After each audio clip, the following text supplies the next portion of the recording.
Hi friends, welcome to my channel. அதாவது அப்கமிங்கில் நம்ம சின்ன மருமகள் சீரியலில் என்ன நடக்குதுன்னு பார்த்தீங்கன்னா, நம்ம தாமரைக்கு வந்து மாப்பிள்ளை பார்த்துருக்காங்க. அது எல்லாருக்குமே தெரியும். திடீர்னுட்டு வந்து ராஜாங்கம் என்ன பண்ணுறாருன்னா வந்து நம்ம தாமரைக்கு நிச்சயதார்த்தம் பண்ணலான்னு சொல்லிட்டு வந்து மாப்பிள்ளை வீட்டுக்காரவங்களும் வர சொல்கிறாங்க. மாப்பிள்ளை வீட்டுக்காரவங்க வந்தோன்னே வந்து நிச்சயம் பண்ணலாம் அப்படின்னு சொல்லிட்டு நிச்சயம் வந்து திடீர்னு பண்ணுறாங்க.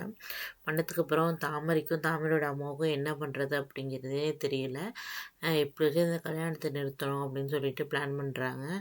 ஆனால் வந்து ராஜாங்கத்திட்ட வந்து பேச முடியாதுல்ல, அதனால் வந்து பார்ப்போம் ஏதாச்சும் பண்ணுவோம் அப்படின்னு சொல்லிட்டு பொறுமையாக இருக்காங்க. ஆனால் தாமரைக்கு வந்து கல்யாணம் வர போகும். ஆனால் வந்து கல்யாணம் கண்டிப்பாக வந்து நின்றுடும் எப்படியும்.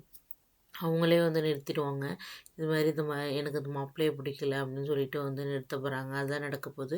இன்னொரு பக்கம் பார்த்தீங்கன்னா வந்து தமிழ்ச்செல்விக்கு வர கனவு வந்து எப்படி உண்மையாக போகுது அப்படிங்கிறது தெரியலை. திரும்பியும் வந்து தமிழ்ச்செல்வியும் வந்து சேதுவும் வந்து பிரிய போகிறாங்களா என்னென்னு அப்கமிங்கில் பொறுத்திருந்து தான் பார்க்கணும் ஃப்ரெண்ட்ஸ். ஓகே, பாய்.